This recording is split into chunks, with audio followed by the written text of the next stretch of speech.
That night, I went to his house in the sexiest dress I owned. His fiancée had traveled to her hometown that weekend. And in my head, that meant one thing. This was my chance. When I got to his place and knocked, my heart was beating fast. I almost turned back. But the door opened before I could change my mind. He looked surprised. "Hey you," he said. I smiled like it was normal. "You won't let me come in?" He moved aside immediately. "No, come in." I brought out the wine I came with. "I didn't come empty-handed," I said. He laughed. "Okay, I see you." We sat down and started talking. At first, it was normal, just catching up. At some point, I started trying to shift things. I leaned closer when I spoke. I touched his arm when I laughed. I held eye contact a little longer than usual. I was watching him carefully, trying to see if he noticed. But I couldn't tell. He didn't pull away, but he didn't react in any clear way either. So I kept going, hoping something would change. After a while, he checked the time and stretched. "I'm tired," he said. "I think I will sleep." That wasn't how I expected the night to go. I felt something drop inside me, but I didn't show it. Instead, I leaned back and acted like I was struggling to sit properly. I think the wine is affecting me small," I said. He looked at me immediately. "You are okay?" I nodded slowly. "I don't think I can drive like this." He didn't even hesitate. "Then don't drive," he said. "You can sleep here." That was what I wanted. "I will just use the couch," I replied. "Yeah, that is fine," he said. He stood up and headed to his room. "Lock the door when you are ready," he added casually. I watched him walk away. Then everything became quiet. I sat there alone in the living room, my mind racing. This wasn't how I imagined it. He didn't make a move. He didn't say anything. He just went to sleep. For a moment, I considered leaving it like that, sleeping on the couch, pretending nothing happened. But I knew I wouldn't be able to live with that. Not this time, because this was my chance. And if I let it pass and she comes back, I might never get another one. So I stood up slowly and I looked towards his bedroom. This was my chance. I had to take it. I took in a deep breath and removed my dress. And then I walked to his bedroom door. I pushed his bedroom door open slowly. The room was dim. He was lying on the bed, focused on his phone, completely unaware that I was standing at the door. When he saw me, he immediately sat up. Then his eyes widened when he realized I was naked. I just stood there for a few seconds, looking at him. My heart was beating so fast, I could hear it. I knew I had come too far to turn back. I stepped inside, and then slowly, I started to walk towards him. A little background story. My story with this man we will call Andy started years ago, when I was in my third year in senior high school. That was the year Andy joined our class. I still remember the day he walked in. The teacher introduced him, and there was an empty seat beside me, so he came to sit there. At first, it was just normal conversation. "Hi," he said, "I'm Andy." I smiled. "I know, they just introduced you." He laughed. "Okay, fair." That was how it started. Nothing special, just small talk. But somehow, it didn't stay small. We started talking every day, in class, after class, even during prayer. It became very easy to be around him. We laughed about everything, shared random stories, and before I knew it, he had become the person I spoke to the most. People even started teasing us. "Hey, you two, what is going on?" One of my friends asked one day. Andy just laughed. "Nothing, no, we are just cool." I laughed too, but deep down, I already knew it was more than that for me. I didn't plan it. I didn't even notice when it started. I just realized one day that I liked him. But before anything could happen, before I could even understand my own feelings properly, he started dating one of my close friends. I remember the day she told me. Guess what? She said, smiling. Andy asked me out. For a second, I didn't react. Then I forced a smile. Oh wow, that is nice. She hugged me, excited, talking about how happy she was. And I stood there, smiling and listening like everything was fine. I didn't tell her how I felt. I didn't tell anyone. I just pushed it down and acted normal. I still talked to him like nothing had changed. I still laughed at his jokes. I still sat beside him in class. That was the first time I had to pretend I was okay when I wasn't. After I started dating my friend, I told myself I would create some distance. It sounded like the right thing to do. But in reality, nothing changed. If anything, we became even closer. We still sat together in class. We still talked every day. He would tell me everything like before. Sometimes, even more than before. Ross is worrying me small, he would say, talking about my friend. I don't understand her mood sometimes. And I would sit there listening, giving advice. Maybe just talk to her calmly. I would tell him, you know how she is. I became the person he came to when things were not going well in his relationship. The person he trusted, the person who understood him, his safe place. And I accepted it. I watched him care about her. I watched him walk her to class. I watched them laugh together, whisper to each other, hold hands when they thought no one was looking. Sometimes they didn't even bother to hide it. And I was always there, smiling, acting normal, even when it hurt. There were days my friends would ask me, are you sure you are okay with this? And I would just say, why wouldn't I be? Because at that time, I convinced myself of something. I told myself that what Andy and I had was different, stronger, that even if he was with someone else now, it didn't mean anything long term. I believed that one day he would realize, one day he would see me differently, one day it will be my turn. So I stayed. After senior high school, I thought things would finally change. We both got admitted into the same university, not even by accident. I chose that school because of him. At that point, I had already convinced myself that if we stayed close, something would eventually happen. Our friendship was going strong. If anything, it felt even deeper. We talked about everything, our plans, our fears, our families. It was no longer with Rose. People around us even assumed we were together. Sometimes they would ask, so when are you two finally going to date? And they would just laugh it off. We are just best friends. And I would laugh too, like it didn't bother me. But inside, I was waiting. This time, I really believed it would happen. We were older now, more mature. It felt like the right time for him to finally see me differently. I thought I had everything he wanted. I knew him well. I understood him. I was always there for him. So in my mind, it was only a matter of time. Then one day, he came to me looking excited. There's this girl in my department, he said. Her name is Kate. The way he said her name, I already knew. Still, I asked, oh, what about her? He smiled. She's different. I like her. I felt it immediately, but I didn't show it. I just nodded. That is good. And just like that, it happened again.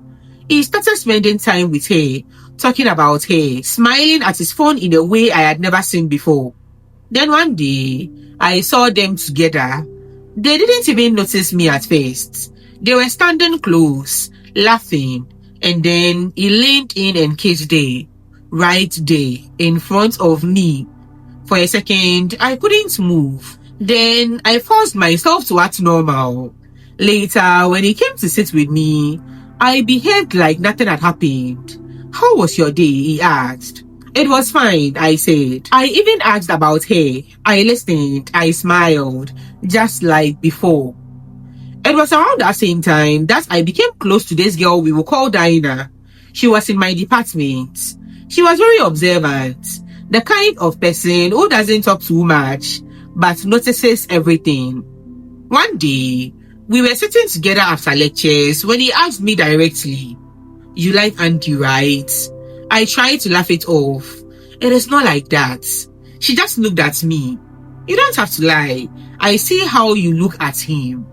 I didn't even have the energy to deny it again. So I just said, "It doesn't matter. He's with someone else." She shook her head. "You have been waiting for too long.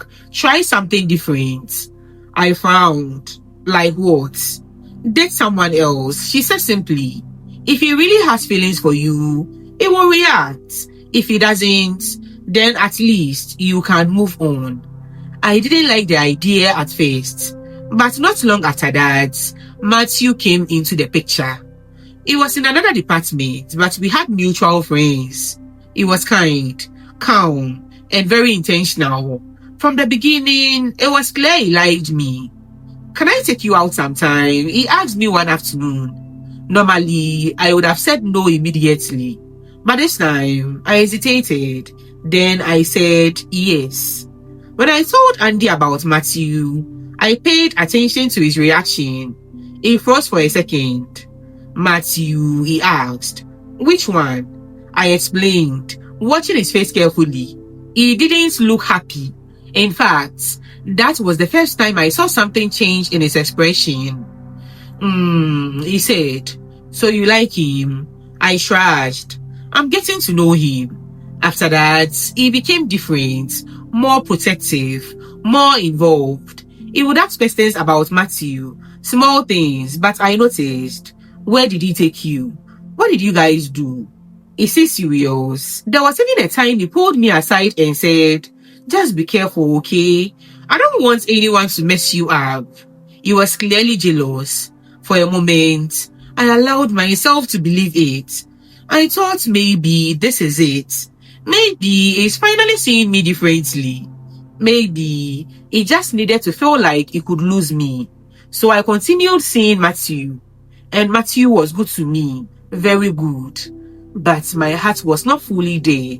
Then one day, Andy called me. "Bring him," he said. "Let me meet him." When the three of us finally met, I was nervous. I watched Andy closely the whole time.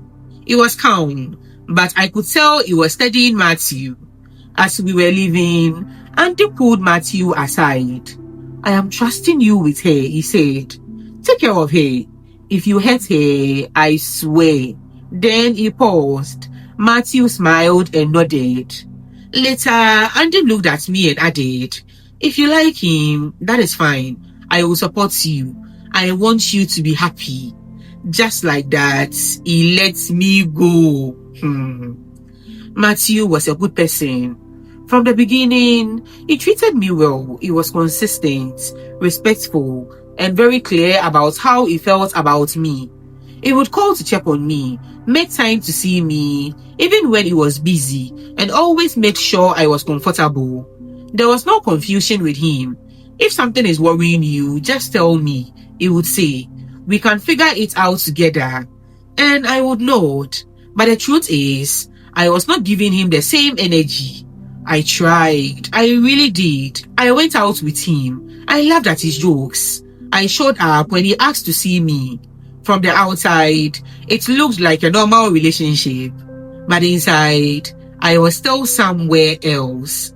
Even when I was with Matthew, part of my mind was on Andy.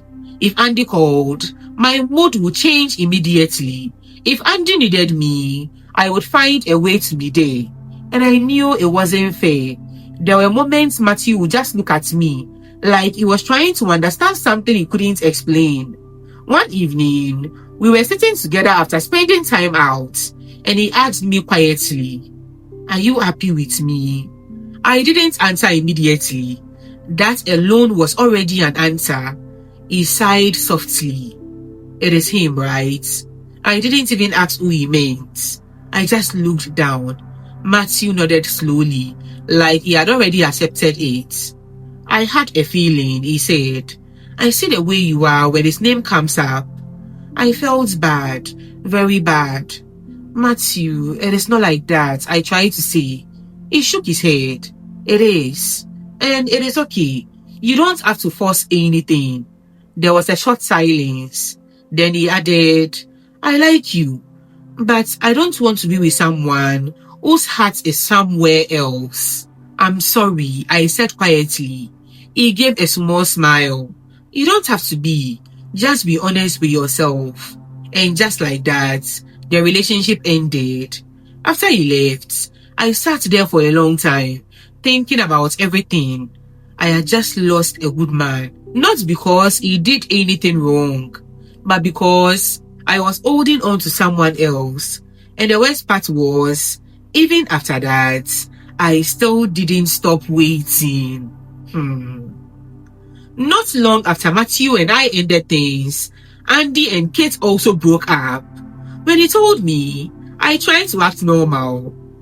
Oh, what happened? I asked. Just didn't work out, he said. We were not on the same page. I nodded, but inside, something came back to life. Hope. It felt wrong, especially because I knew it was hurting. But I couldn't help it. This was the moment I had been waiting for the first time in a long while. There was no one between us. So I stayed close to him. I checked on him more, spent more time with him, listened when he talked about the breakup. You'll be fine, I told him one day. Just give it time. He smiled a little. Yeah, I will be okay. What will I do without you? I thought maybe now he would finally see what had always been there. But before I could even gather the courage to say anything, someone else entered the picture. Jane. They met at an event. At first, it didn't seem serious. Just someone new he was talking to. But very quickly, it became more. The first time I saw them together, I felt it immediately. This one was different. Jane was not like the others. She didn't ignore me. She didn't pretend not to notice the closeness between Andy and me. She saw it clearly. And from the beginning, she responded to it. The first time we all sat together, she smiled at me politely. But there was something else in it. Awareness. Andy talks about you a lot, she said. I smiled back. All good things, I hope. She laughed lightly. Of course. But after that, I started noticing small things. When I was talking to Andy, she would suddenly hold his hand. If we were walking, she would position herself between us. Sometimes, she would lean in and kiss him in front of me. She was drawing a line, marking a place, and making sure I understood it. One day, after we all hung out, Dinah asked me, you see what she's doing, right? I sighed. I see it. And you are still there, she asked. I didn't have an answer for that, because the truth was, I didn't know how to step away. Andy, on the other hand, didn't seem to notice anything unusual. He still treated me the same way, still called me, still shared things with me, still made me feel important. Time passed. Before I realized it, Andy and Jane had been together for almost 2 years. By then, everyone around us clearly saw them as a serious couple. They attended events together, made plans together, and talked openly about their future. And me, I was still there, still close to him, still playing the same role I had always played. Nothing had changed on the surface, but inside, I was getting tired. Tired of pretending, tired of adjusting, tired of acting like I was okay with something that was slowly breaking me. Then one day, we were sitting together, just the two of us. It was a normal conversation, nothing serious. Then he said it, calmly, like it was just another update. I think I am going to propose to Jane. For a second, I didn't react. I thought maybe I didn't hear him properly. So I asked, propose. He nodded, smiling a little. Yeah, I have been thinking about it for a while. Everything around me went quiet. I could still see him. I could still hear his voice. But it felt like something inside me had just shut down. This was it. Not dating, not just another relationship. Marriage. I forced myself to stay calm. Oh, that is nice, I said. He looked relieved. You think so? I nodded.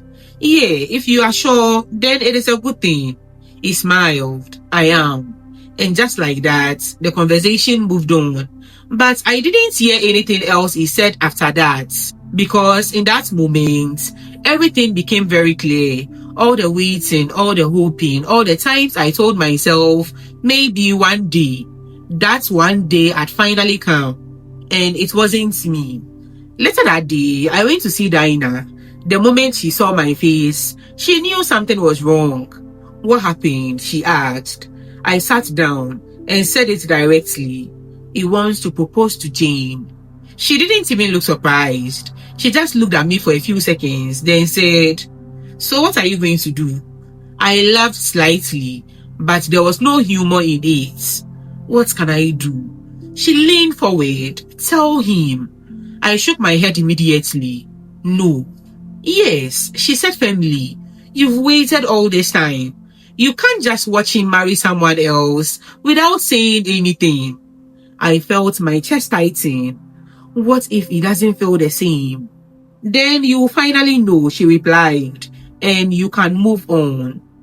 I'm scared, I admitted. Of what? She asked. What if he doesn't feel the same way? I said. What if I say everything and it changes nothing? She nodded slowly. Then at least you will know the truth. Right now, you are stuck in something that isn't moving.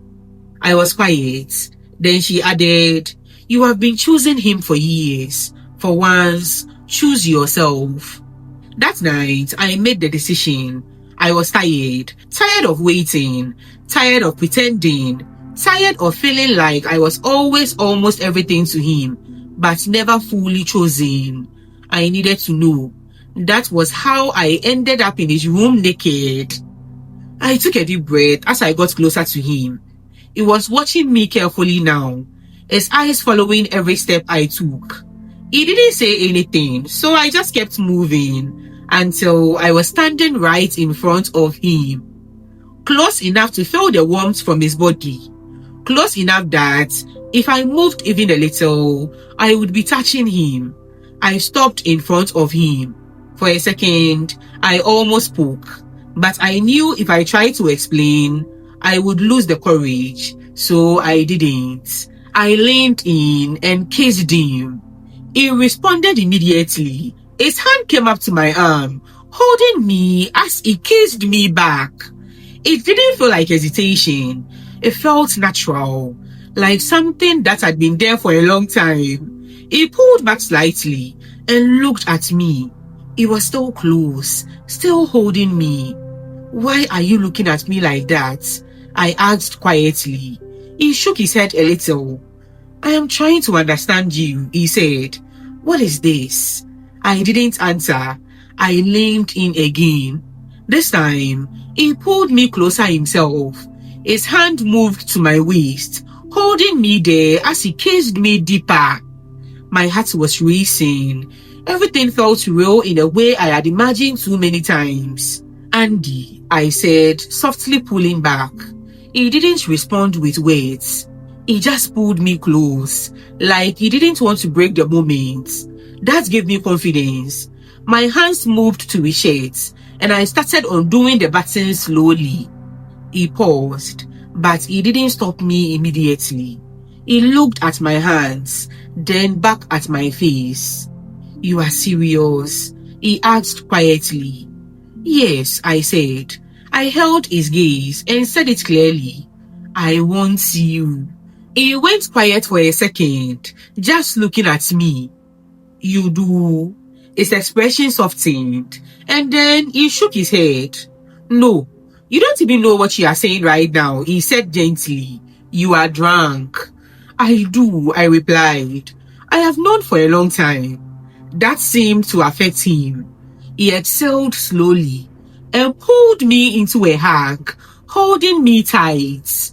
He kissed my head and said softly, You are drunk. I am not drunk, I said, but my voice was not as steady as I wanted it to be. He pulled back slightly and looked at me again. You have been drinking, he said, and I don't want to take advantage of that. It is not like that, I said. I came here because I wanted to. He nodded slowly. Maybe, but like this, I don't want it to happen this way. I searched his face. So you don't want me? I asked. He looked at me for a few seconds before answering. Don't put it like that, he said quietly. Then how should I put it? I asked. He ran his hand lightly over my arm, like he was trying to calm me down. You matter to me. You are too important, he said. I don't want this to be something you regret tomorrow. I didn't know what to say to that. Part of me understood him. Another part of me felt like something was slipping away from me again. He looked at me and then said softly, Not like this. Then he stood up and went to his wardrobe. I stayed there, suddenly very aware of everything I had just done. When he came back, he had one of his shirts in his hand. He placed it around me gently. Wear this, he said. I didn't argue. I just put it on. He sat back on the bed and looked at me. Come and lie down, he said. We will talk tomorrow. I hesitated. You won't send me away, I asked. He shook his head. No, just come. I lay beside him and he pulled me into his arms again, holding me close. It felt different now, but still close enough for me to feel everything. After a while, I said softly, Andy. He responded. Did you mean it? I asked. The way you kissed me. He didn't answer immediately. Then he said, Sleep. We will talk tomorrow. That was all. I didn't ask again. I just lay there in his arms, staring into the dark, trying to understand what had just happened. He had kissed me like he meant it. He had held me like I mattered, but he still stopped it. And lying there like that for the first time, I couldn't tell if I had gotten closer to him or made things more complicated than before. I woke up before him, and for a few seconds, I didn't move. I just lay there, trying to understand where I was and how I got there. Then I felt his arm around me, holding me tightly, like he had been that way all night. I turned slightly and looked at him. He was still asleep, calm, like nothing had changed, but everything had. The kiss, what I said, the way he looked at me, and the way he stopped it. I felt a tightness in my chest because I didn't know what any of it meant. I didn't know how to face him. So slowly, I lifted his arm off me and got out of the bed as quietly as I could. I picked up my dress, changed, and left his room without making any noise. I didn't even wait to see him. By the time he called me later that morning, I was already home. I stared at my phone for a few seconds before answering. Hello, I said. Hey, he replied. His voice sounded normal, but there was something under it. You left early. Yeah, I had to go back, I said. There was a small pause. Then he asked, Do you remember what happened last night? My heart dropped immediately, but I forced myself to stay calm. No, I said. I was too drunk. I don't remember anything. There was silence on the line for a few seconds. Then he said, Oh, okay. The way he said it didn't sit right with me. It sounded like disappointment, like he had expected a different answer. After that, things didn't go back to normal. When I saw him later, he looked at me differently, like there was something he was trying to figure out. We talked, But it felt slightly off, like both of us were aware of something we weren't saying. At some point, he asked again, "So you really don't remember anything?" I shook my head. "No." He held my gaze for a moment, like he was searching my face for something. Then he just nodded. "All right." But the tension didn't leave. If anything, it stayed there, sitting between us in every conversation, in every silence. It made everything harder because now I knew something had shifted. I just didn't know in which direction. Right now, I am really tired. How long am I going to keep doing this? How long am I going to stay in this life like this? Watching him build something serious with another woman. Because this time, it wasn't just dating. He's about to propose and get married. And I don't think I have the strength to stand there and watch that happen. Not anymore. Something has to change. Either I tell him the truth, everything, and let him decide, or I remove myself completely and finally move on. But I am still scared. What if I tell him and he doesn't choose me? What if I lose him completely? And what if I don't tell him and I walk away and regret it for the rest of my life? I have to make a decision. That is why I am here. I need advice. What should I do? She needs advice. What do you think she should do? Should she walk away? Should she tell him? Leave your thoughts down below. What do you think she should do? And now, you know that this is a judgment-free zone. We listen, we don't judge. So please be kind to her in the comment section. And babe, if you've not subscribed yet, what are you waiting for? What are you waiting for, babe? Please subscribe and like this video. And don't forget to turn on the notifications so that when I post, you'll be notified immediately. Thank you so much for watching. See you next time. Okay, I'm done. Bye.